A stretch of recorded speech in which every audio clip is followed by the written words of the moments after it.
आज हम लोग देखते हैं, हम लोगों ने पृथ्वी के बारे में तो पढ़ाई की है, अपने देश के बारे में पढ़ाई की है और पृथ्वी कैसे बना, पृथ्वी पे कैसे जीव आए, ये सभी हम लोगों ने अध्ययन किया है। लेकिन आज हम लोग देखते हैं कि ब्रह्मांड क्या है और इसका जन्म कैसे हुआ है। तो हमारे आसपास के जितने भी वस्तुएं हैं, ठीक है, चाहे वो आकाश में हो, पृथ्वी पर हो, जल पे, सभी लोग ये जो है ब्रह्मांड के अंतर्गत आते हैं। ठीक है, तो ब्रह्मांड संपूर्ण सृष्टि है और एक ब्रह्मांड के अंतर्गत ग्रह, तारे, नक्षत्र, गैलेक्सी और अंतरिक्ष में स्थित हर चीज़ को एक साथ जब हम लोग मिलाते हैं तो उसे हम लोग क्या कहते हैं, यूनिवर्स या फिर ब्रह्मांड कहते हैं। ठीक है, जैसा कि आप लोग फोटो में देख सकते हैं। देखिए इसमें कई ग्रह हैं। ठीक है, ऐसे ऐसे न जाने कितने अरबों करोड़ों लाखों ग्रह जो है ब्रह्मांड के अंतर्गत आते हैं। जब आप लोग को बचपन में पढ़ाया गया होगा कि जो है हमारे सौरमंडल में 9 ग्रह हैं। पहले सन 2006 से पहले हमें लोग को यही पढ़ाया जाता था ना कि हमारे सौरमंडल में 9 ग्रह हैं। लेकिन अब क्या पढ़ाया जाता है कि हमारे सौरमंडल में 8 ग्रह हैं। ठीक है, अब ये जो ग्रह है और जो धूमकेतु हैं, क्षुद्र ग्रह है, ये सब जो है ब्रह्मांड के अंतर्गत आते हैं। ठीक है, अब आपके दिमाग में चलेगा भाई ब्रह्मांड क्या है। तो जैसा कि आप देख सकते हैं कि बताया गया है कि हम पृथ्वी पर रहते हैं, पर हमारे दिमाग में सवाल आता है कि पृथ्वी कहाँ रहता है। तो मैं आपको बता दूं कि पृथ्वी जो है ब्रह्मांड का एक बहुत छोटा सा अंश है। पर आपके दिमाग में अब सवाल आता है कि ये ब्रह्मांड क्या है। तो मैं आपको बता दूं कि जो चीज़ अवस्थित है, जैसे भौतिक पदार्थ। अब भाई भौतिक पदार्थ क्या है, तो जैसे पेड़, पालो, पत्थर, ये जितने भी चीज़ हैं ये सब भौतिक पदार्थ ही होते हैं। एनर्जी, ग्रह, तारे, गैलेक्सी, ब्लैक होल, एस्ट्रोनाइट, क्षुद्र ग्रह जिसे आप कहते हैं, धूमकेतु, ये सब लोग जो आकाश में जितने भी ग्रह पाए जाते हैं, अंतरिक्ष में स्थित हैं, वह सारे चीज़ को हम लोग सामान्य रूप से ब्रह्मांड या फिर यूनिवर्स कहते हैं। ठीक है, अब यूनिवर्स जो है ये बहुत बड़ा है। जो हमारा यूनिवर्स है कह लीजिए बहुत बड़ा है। हम आपको फॉर एग्जांपल के लिए समझाते हैं कि जैसे मान लीजिए ये हमारा ब्रह्मांड है। ठीक है, ये क्या है, ब्रह्मांड है। अब इसी के अंतर्गत आएगा हमारा जो है आकाश गंगा। ठीक है, ये आकाश गंगा हो गया। अब आकाश गंगा के ही अंतर्गत आता है तारामंडल और उसी तारामंडल के अंतर्गत आता है हमारा सौरमंडल। अब सौरमंडल के ही चारों तरफ क्या लगाते हैं, चक्कर लगाती है हमारी पृथ्वी। अब मान लीजिए यहाँ पृथ्वी, तो आप देख सकते हैं कि कितना जो है लेयर बन चुका है। ठीक है, तो इसी को हम लोग क्या कहते हैं, ब्रह्मांड कहते हैं। तो जैसा कि बताया गया है कि ब्रह्मांड बहुत बड़ा है। वो ब्रह्मांड का किनारा अभी तक साइंटिस्ट ने नहीं लगा पाया है पता। माना जा रहा है कि यूनिवर्स फैलता जा रहा है। ठीक है, यूनिवर्स लाखों करोड़ों और तारों और गैलेक्सी से मिलकर बना है। ये तो भाई जाहिर सी बात है कि जब ब्रह्मांड इतना बड़ा है, आप छोटी मोटी बात लीजिए कि आपके विद्यालय में अगर प्रधानाचार्य जी बैठे हैं तो उनके अंतर्गत जो है कितने टीचर काम करते हैं। ठीक है, और टीचर होते हैं और एक टीचर के अंतर्गत कितने बच्चे होते हैं और एक क्लास में कितने बच्चे होते हैं, ऐसे आप अनुमान लगा सकते हैं। तो जो प्रधानाचार्य हैं उनको मान लीजिए कि वो जो है आपके ब्रह्मांड हैं और जो आपके टीचर्स हैं उनको मान लीजिए कि वो आपके आकाशगंगा हैं और जो आपका क्लास है उसे मान लीजिए कि आपका वो सूर्यमंडल है। और जो आपका जो है क्लासरूम में जो एक एक बच्चे पढ़ रहे हैं, इन्हीं को मान लीजिए कि ये लोग जो है ग्रह हैं और उसी में धूमकेतु, ऐसे मान लीजिए एक छोटी मोटी एग्जाम्पल के तौर पे।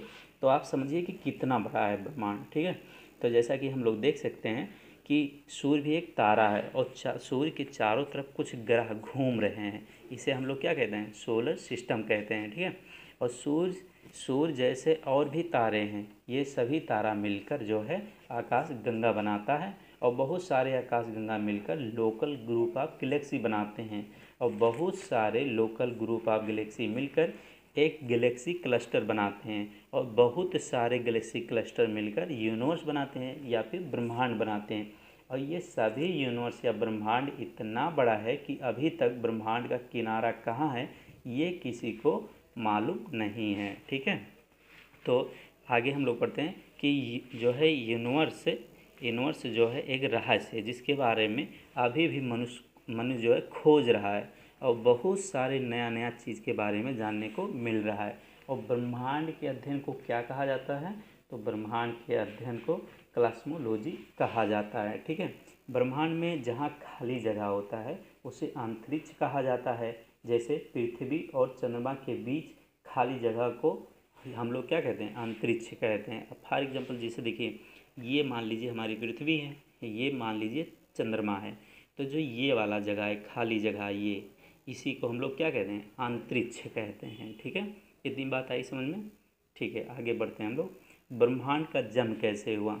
अब ये देखिए, ये है हमारा ब्रह्मांड। ठीक है, इसी को हम लोग कहते हैं ब्रह्मांड। देखिए, अब इसमें बहुत छोटा छोटा तारा दिख रहा है, इसी में हमारा कहीं सौरमंडल होगा। ठीक है, इसी में आकाश गंगाएँ सारी हैं, और ये जितना भी बड़ा दिख रहा है, अब आप सोच रहे होंगे ये है कहाँ, तो भैया ये ऊपर है। आप जो देख रहे हैं रात में तारे, चंद्रमा, सूर्य, ये सब उन्हीं का ये सब फोटो है। ठीक है, देख लीजिए ये तारा चमक रहा है। ठीक है, आगे बढ़ते हैं हम लोग।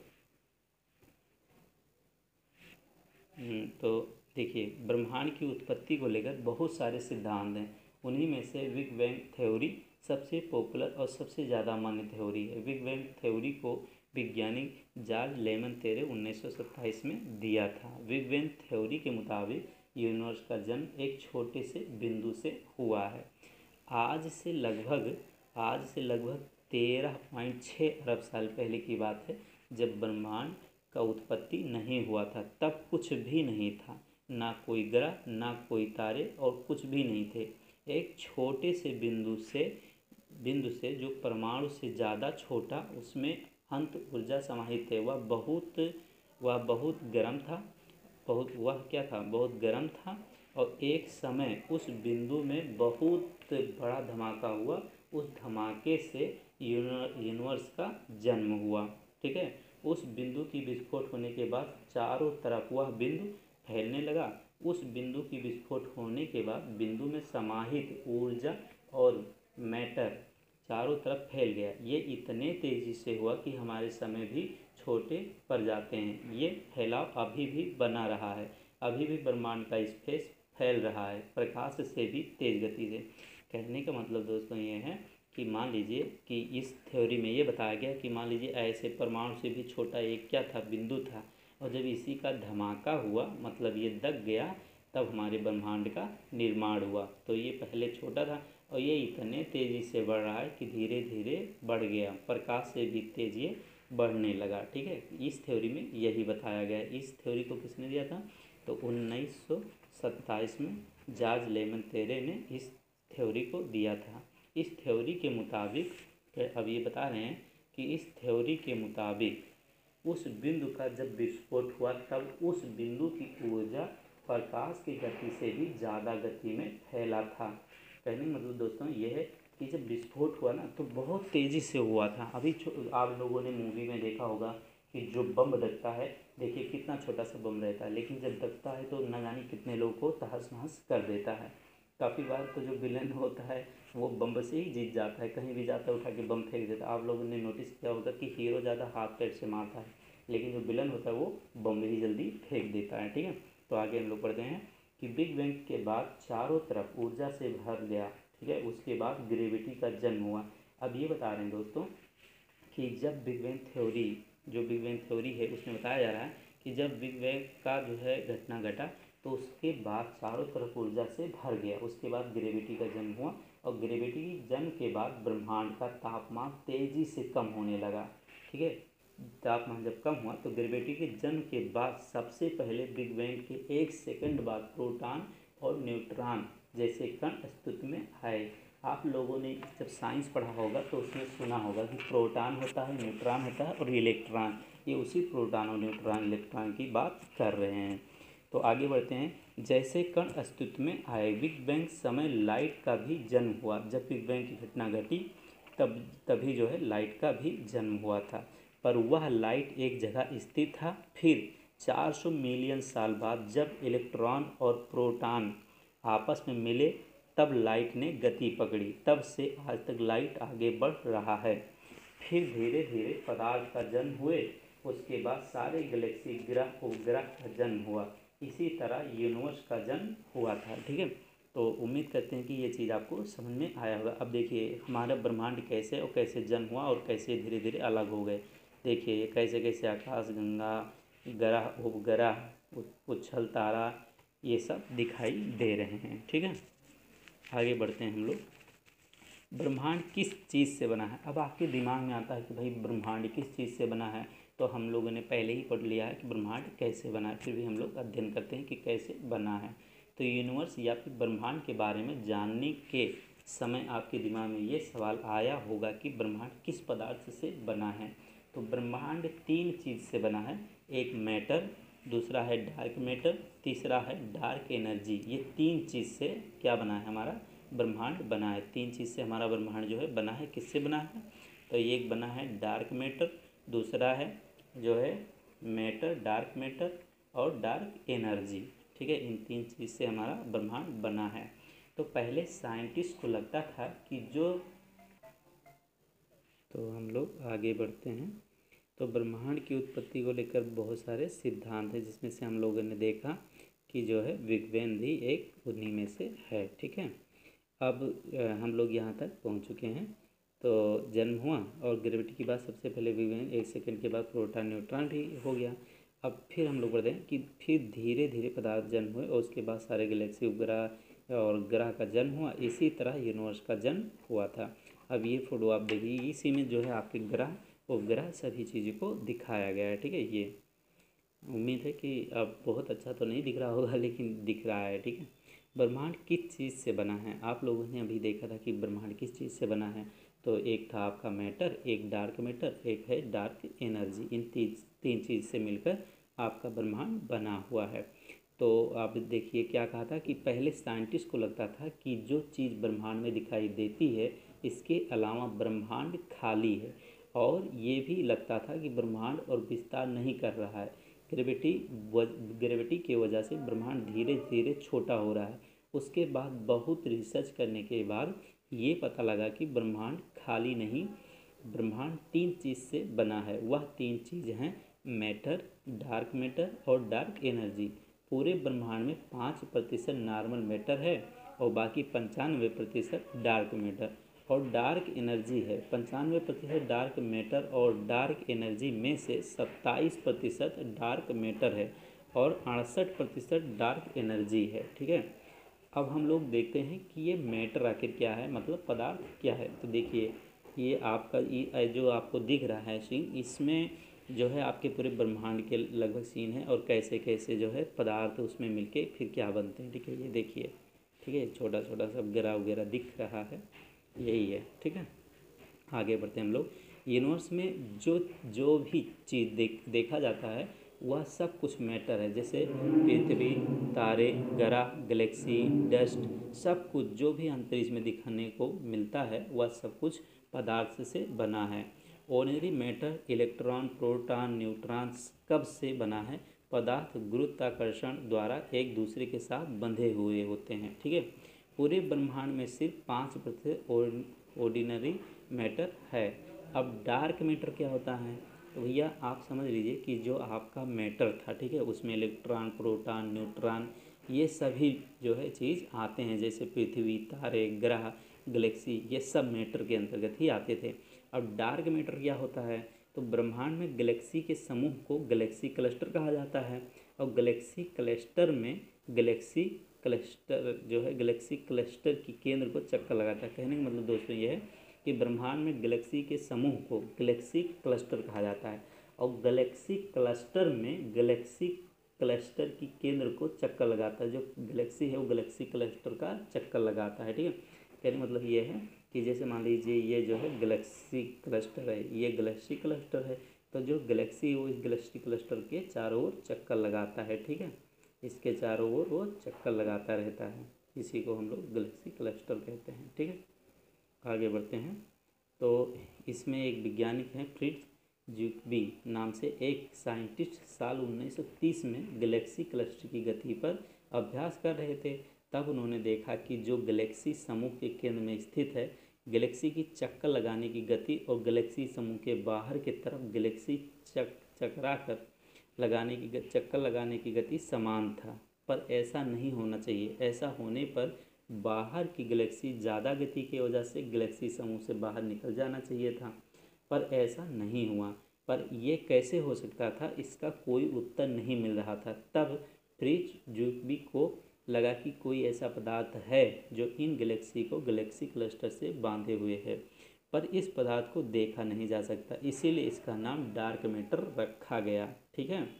अब डार्क मैटर ब्रह्मांड की एक रहस्य है और इसके बारे में मनुष्य को ज़्यादा जानकारी नहीं है। डार्क मैटर क्या है और किस चीज़ से बना है, यह अभी तक किसी को नहीं पता। डार्क मैटर नॉर्मल मैटर से अलग है। डार्क मैटर नॉर्मल मैटर से कोई भी रिएक्शन नहीं करता। डार्क मैटर लाइट को भी रिफ्लेक्ट नहीं करता, इसीलिए डार्क मैटर को नहीं देखा जा सकता। डार्क मैटर को छुआ भी नहीं जा सकता है। डार्क मैटर ब्रह्मांड में 27% है। ये हर एक गैलेक्सी में है और ये गैलेक्सी को ब्रह्मांड में बांधे हुए रखने में मदद करते हैं। ठीक है। बहुत साइंटिस्ट को लगता है कि डार्क मैटर हर जगह मौजूद है, सिर्फ अंतरिक्ष में नहीं, हमारे आसपास भी डार्क मैटर है। डार्क मैटर को छुआ नहीं जा सकता या डार्क मैटर नॉर्मल मैटर से रिएक्शन नहीं करता, इसीलिए हमें पता नहीं चलता है। अब डार्क एनर्जी क्या है भैया, ये देखिए डार्क एनर्जी।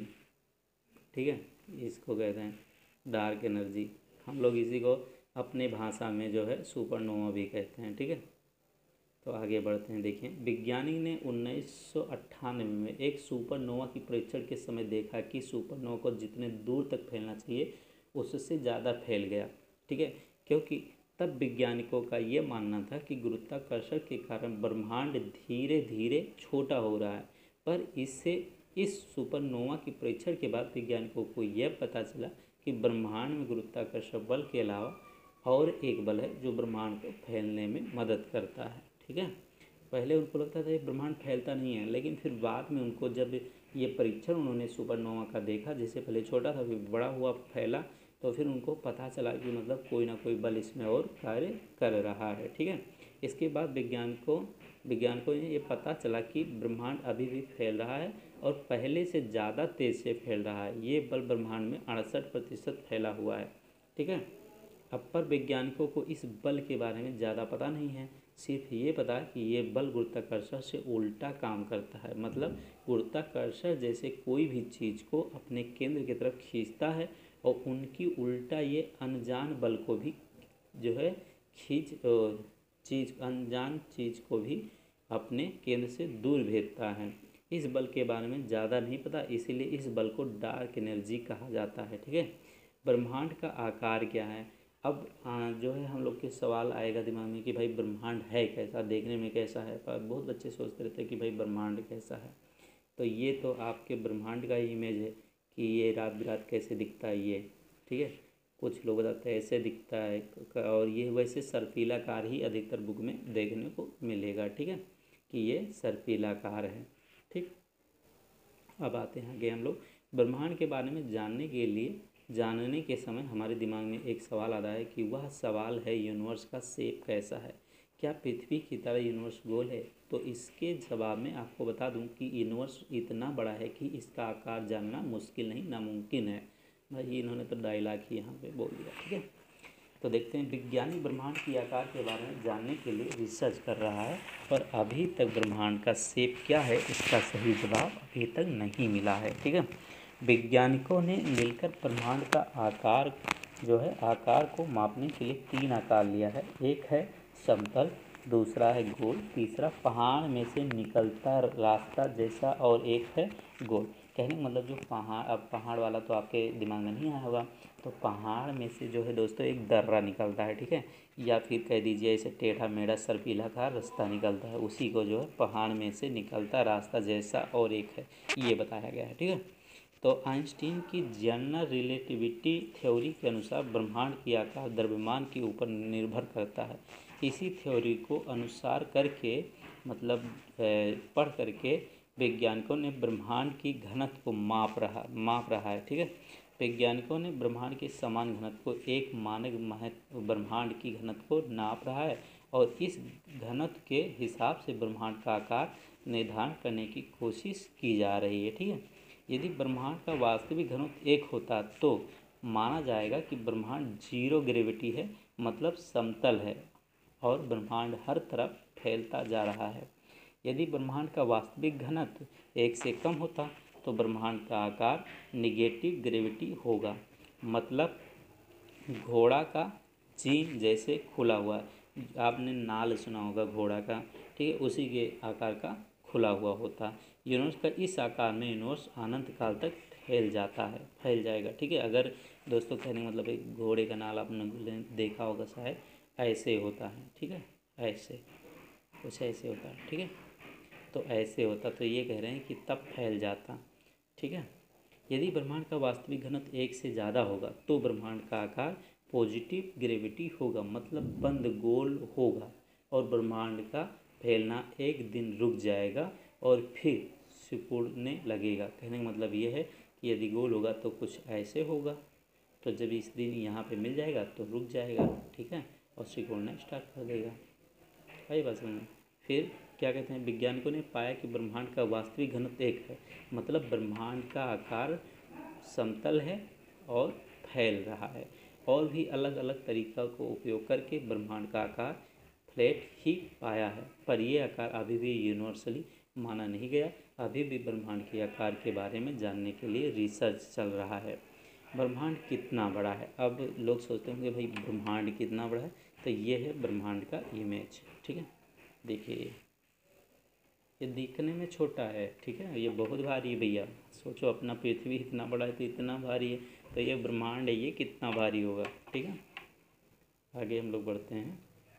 तो ब्रह्मांड कितना बड़ा है, इसका जवाब अभी तक नहीं है। ब्रह्मांड को अनंत माना गया है, पर वैज्ञानिक को ब्रह्मांड के जितने दूर तक पता है उस ब्रह्मांड को ऑब्जर्वेबल, मतलब जान पाए हैं, यूनिवर्सल कहा जाता है। वैज्ञानिकों ने इस ऑब्जर्वेबल यूनिवर्स को 92 बिलियन प्रकाश वर्ष बड़ा माना गया है, क्योंकि ब्रह्मांड की इतनी दूरी तक ही मनुष्य ने देख पाया है अभी तक। हालांकि ये 100 मिलियन है, वो 100 बिलियन है, ये नहीं कितना भी है, 1 2 3 4 5 6 लगभग लाख, ठीक है, इतने बिलियन, तो 92 बिलियन में है ये। तो 92 बिलियन प्रकाश वर्ष बाद यूनिवर्स कितना दूर तक फैला हुआ है, यह इसका कोई अनंत भी है, यह अभी भी वैज्ञानिकों को नहीं पता। प्रकाश वर्ष अब क्या है, तो एक साल में प्रकाश जितनी दूरी तय करता है उसी दूरी को प्रकाश वर्ष कहा जाता है। प्रकाश की गति कहीं ये देख लीजिए, प्रकाश की गति जो है 3 लाख किलोमीटर प्रति सेकंड। एक प्रकाश वर्ष मतलब इतना, देख लीजिए ये। वैसे कहीं किसी परीक्षा में पूछा नहीं जाता है, लेकिन याद रखने को, जानने के लिए ये चीज़ दी जाती है, ठीक है। अब कहता है ब्रह्मांड कितना पुराना है, ठीक है। हमारा ब्रह्मांड 13.6 अरब वर्ष पुराना है, क्योंकि वैज्ञानिकों ने इतना पुराना ही प्रकाश का निरीक्षण किया है, ठीक। ब्रह्मांड का अंत कैसे होगा, अब कह रहे हैं ब्रह्मांड का भाई अंत कैसे होगा, तो वैज्ञानिकों ने जैसे ब्रह्मांड कैसे बना इस सवाल का जवाब ढूंढ रहा है, उसी तरह ब्रह्मांड का कैसे अंत होगा इसका भी जब अंदाज़ा लगा रहे हैं, ठीक है।